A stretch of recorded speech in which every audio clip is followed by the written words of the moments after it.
ಒಂದು ಕೃತ್ಯವನ್ನು ಎಸಗಿರ್ತಕ್ಕಂಥದ್ದು ಎಲ್ಲವೂ ಇಡೀ ವಿಶ್ವ ಇದನ್ನು ಖಂಡಿಸ್ತಾ ಇದೆ. ಈ ವಿಚಾರದಲ್ಲಿ ತಾವು ತಮ್ಮ ಅನಿಸಿಕೆಯನ್ನು ಹೇಳೋದಾದ್ರೆ? ಮೊನ್ನೆ ಏನು ಜಮ್ಮು ಮತ್ತು ಕಾಶ್ಮೀರದ ಪಹಲ್ಗಾಮ್ನಲ್ಲಿ ಒಂದು ಉಗ್ರ ದಾಳಿ ಆಯಿತು. ಅದು ಪ್ರವಾಸಿಗರನ್ನ, ದೇಶಾದ್ಯಂತ ಬಂದಿರುವಂಥ ಪ್ರವಾಸಿಗರನ್ನು ಗುರಿಯಾಗಿಸಿ ಒಂದು ದಾಳಿ ಮಾಡಿದರು.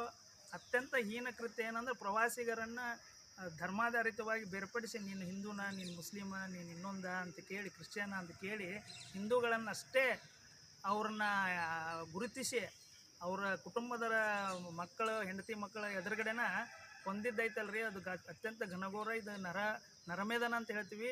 ಇಂಥ ಹತ್ಯಾಕಾಂಡವನ್ನು ನಾವು ಅತ್ಯುಗ್ರವಾಗಿ ಖಂಡಿಸ್ತೀವಿ.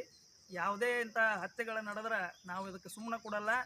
ಈಗ ಕೇಂದ್ರ ಸರ್ಕಾರ ಎಲ್ಲ ರಾಜ್ಯ ಸರ್ಕಾರಗಳ ಸಹಕಾರದೊಂದಿಗೆ ಪಾಕಿಸ್ತಾನ ಪ್ರೇರಿತ ಏನು ಲಷ್ಕರ್ ಎ ತೊಯ್ಯಬಾ ಸಂಘಟನೆಯ ಉಗ್ರರೇನಿದ್ರು ಅವ್ರನ್ನ ಹಿಡೆಮುರಿ ಕಟ್ತಾರೆ. ಅದನ್ನು ಕಟ್ಟೋದಕ್ಕೆ ನಮ್ಮ ಸೈನ್ಯವು ಸಿದ್ಧವಾಗಿದೆ. ಇದಕ್ಕೆ ಯಾವುದೇ ಒಂದು ಅಡೆತಡೆ ಬಂದರೂ ನಾವು ಅದಕ್ಕೆ ಪ್ರತ್ಯುತ್ತರ ಕೊಡ್ತೀವಿ.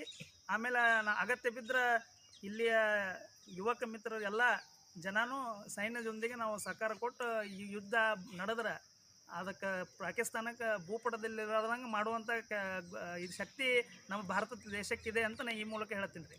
ಇನ್ನು ರಾಜ್ಯ ಸರ್ಕಾರ ಈ ಒಂದು ವಿಚಾರವಾಗಿ ಇದು ಕೇಂದ್ರ ಸರ್ಕಾರದ ವೈಫಲ್ಯ ಅನ್ನುವಂಥ ನಿಟ್ಟಿನಲ್ಲಿ ಅದನ್ನು ಬಿಂಬಿಸ್ತಾ ಇದ್ದಾರೆ. ಈ ವಿಚಾರವಾಗಿ ತಾವು ಏನು ಹೇಳ್ತೀರಿ ಅಂತ?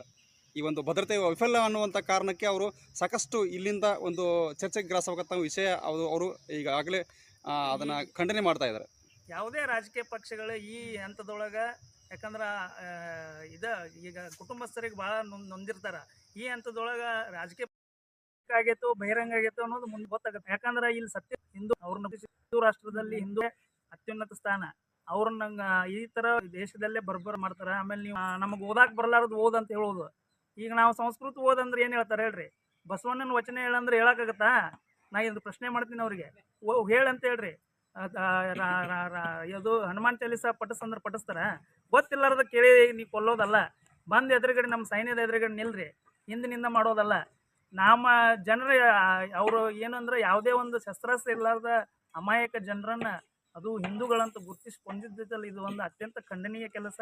ಇದನ್ನು ನಾವು ಅತ್ಯುಗ್ರವಾಗಿ ಖಂಡಿಸ್ತೀವಿ. ಆಮೇಲೆ ಇಂಥ ಕೃತ್ಯಗಳನ್ನ ಇನ್ನು ಮರುಕಳಿಸ್ಬಾರ್ದಂದ್ರೆ ಪಾಕಿಸ್ತಾನದ ಮೇಲೆ ಏನು ಈಗ ಕ್ರಮ ಕೈಗೊಳ್ತಾ ಇದ್ದಾರೆ ಅದು ಶ್ಲಾಘನೀಯ. ಅದನ್ನು ತೋರಿಸ್ಬೇಕು. ನಮ್ಮಲ್ಲೆಲ್ಲ ರಫೇಲ್ಗಳದಾವು, ಅವನ್ನೆಲ್ಲ ಹಂಗೆ ಇಟ್ಕೊಂಡಿಲ್ರಿ. ರಫೇಲ್ ಅದಾವು, ಸುಖೋಯ್ ಅದಾವು, ಎಲ್ಲ ಯುದ್ಧ ವಿಮಾನಗಳನ್ನು ಹಂಗೆ ಇಟ್ಕೊಂಡಿಲ್ಲ. ಅವನ್ನ ಪಾಕಿಸ್ತಾನಕ್ಕೆ ತೋರಿಸಿದ್ರೆ ಗೊತ್ತಾಗತ್ತೆ. ಬಾಲಾಕೋಟು ಮತ್ತು ಯಾವುದು ಮೊನ್ನೆ ಸರ್ಜಿಕಲ್ ಸ್ಟ್ರೈಕ್ ಆಯ್ತಲ್ಲ, ಅವೆಲ್ಲ ಅವ್ರಿಗೆ ಇನ್ನೂ ಇದಾಗಿಲ್ಲ ಅವ್ರಿಗೆ. ಆಮೇಲೆ ಜಮ್ಮು ಕಾಶ್ಮೀರ ಬೆಳೀತಾ ಇದೆ. ಈಗ ಜಮ್ಮು ಕಾಶ್ಮೀರದಲ್ಲಿ 370 ಕಲಂ ತೆಗೆದ ಮೇಲೆ ಅಲ್ಲಿ ಶಾಂತಿ ಸ್ಥಾಪನೆ ಆಗಿತ್ತು. ಅದನ್ನು ಒಟ್ಟು ಹದಗೆಡಿಸ್ಬೇಕು. ನಮ್ಮ ಇಂಡಿಯಾ ದೇಶಕ್ಕೆ ಒಟ್ಟು ನೆಮ್ಮದಿ ಇರಬಾರ್ದು. ಇವೆಲ್ಲ ನಡೆಯಂಗಿಲ್ಲ. ನಾವು ಪಾಕ್ ಆಸ್ಮಿತ ಕಾಶ್ಮೀರ ಪಿಒಕೆಯನ್ನು ಇದೇ ಸಂದರ್ಭದಲ್ಲಿ ವಶಪಡಿಸ್ಕೊಂಡ್ರು ಅಚ್ಚರಿ ಪಡಬೇಡ್ರಿ. ಇನ್ನು ಭವಿಷ್ಯದಲ್ಲಿ ಪಾಕಿಸ್ತಾನಕ್ಕೆ ಕೆಟ್ಟ ದಿನಗಳು ಬರೆದಿದ್ದಾವೆ.